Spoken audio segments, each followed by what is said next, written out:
Hey everybody, Sonny Borba here from Raider Aviation, and today I want to talk about one of the multi-engine maneuvers that we practice, and that is the simulated engine failure.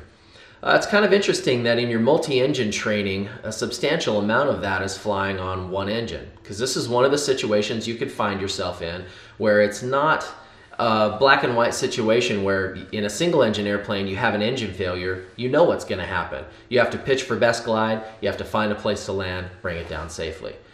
There are more things to consider in a multi-engine airplane because now we have one engine that's still operative and a second engine that is not only not producing thrust, but is producing a tremendous amount of drag. So aerodynamically, how do we deal with that to stay safe in a multi-engine airplane and get the best performance out of it that we can? One of the things to consider in an engine failure is the four forces that are going to act upon the airplane to create either a yaw or a roll tendency towards the dead engine. Those four things are P factor, accelerated slipstream, spiraling slipstream, and torque. And you have to know as a multi-engine pilot how to deal with those four items to aerodynamically compensate for those things and keep yourself in a safe flight condition. So let's talk about the process. You suspect an engine failure in a multi-engine airplane. What's our process? Mixtures forward, props forward, throttles forward. We need to get rid of all the drag, the extra drag that we have in. So we're going to verify that the gear and the flaps are up. And then we need to identify the dead engine. And the memory aid there is dead foot, dead engine. If we lose our left engine, obviously the right engine is going to push this way. It's going to create a yawing moment to the left. What would we do as pilots immediately when the nose yaws to the left? We'll probably add right rudder, get it back to where it was. Now you have right rudder in and your left foot is not doing anything. So dead foot, potential dead engine. Now how do we verify that that's the dead engine?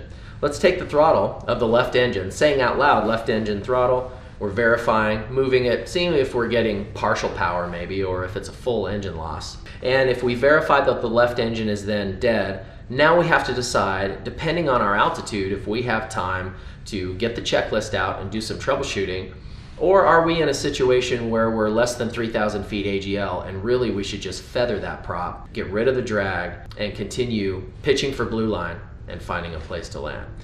If you're in the situation where you just need to feather the prop, we say out loud, left engine, feather. Verify that you're on the left prop control. Go ahead and bring that all the way back. The prop will feather, it will come to a stop, and you will feel the release of drag at that point. As you're pitching for blue line, which is going to give you either the best rate of climb or the least amount of descent, depending on the density altitude. This is one of the things that gets multi-engine pilots in trouble. Just because you have one engine that's still working doesn't mean that that airplane is going to climb or even hold altitude. You may just have to accept the fact that you are going to be in a descent and you must find a place to land. So now that we have identified and verified the dead engine, we're getting a side slip situation where the relative wind is hitting the fuselage and creating drag. And drag is not our friend in a single engine situation. So what we need to do is, instead of adding enough rudder to center the ball on the inclinometer, you want to have the ball half centered towards the good engine. So it would be deflected half ball to the right in this situation.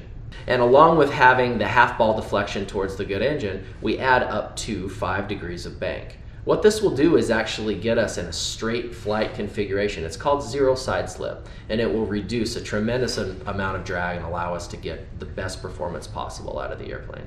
Part of these troubleshooting issues can be eliminated in good pre-flight preparation. Have a plan. When you depart an airport maybe you're unfamiliar with, check out the Google satellite image. Try to find out if there's a place where you could potentially go if you had an engine failure.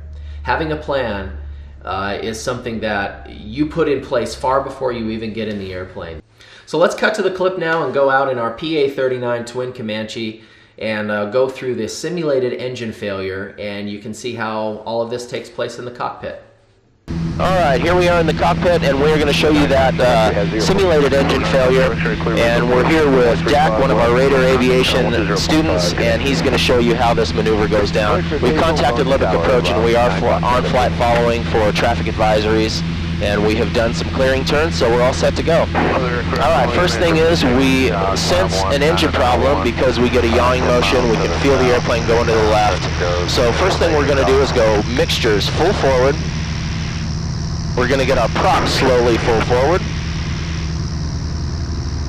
Good, and we're going to go throttles full forward. Now, because this is a simulation, we'll take our right throttle, move it forward. 7 Charlie Delta, expect back to sea. And I want you to counteract that yawing motion by adding right rudder. And by adding right rudder, we have identified that our left foot is dead, so that means we suspect that our left engine is dead. We need to verify gear up, flaps up to get rid of the drag. Now we start pitching for blue line. 430, identity altitude.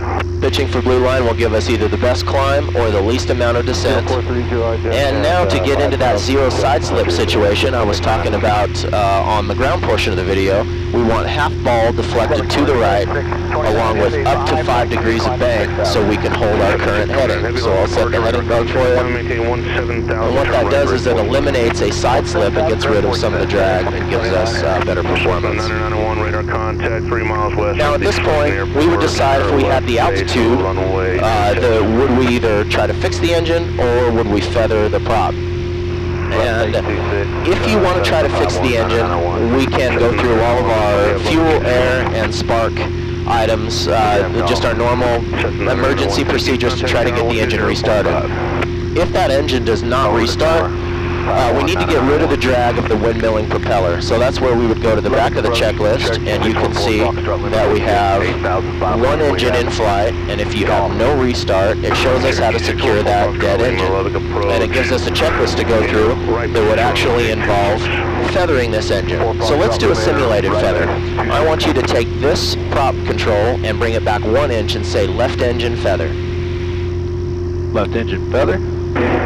Feel the RPMs come back a little bit, and that's good. And at this point on a check ride, what your examiner would do is set what's called zero thrust.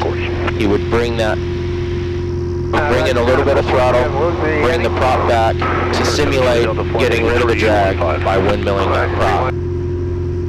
Very good. Still holding a heading, doing good at blue line. We're actually in a little bit of a climb, which is good for being full fuel.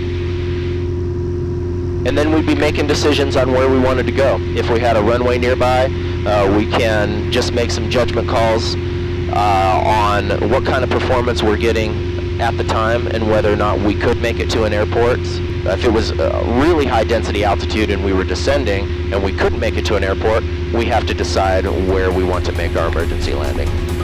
Alright guys, thanks for watching. There's your simulated engine out maneuver in a multi-engine airplane. We'll see you next time.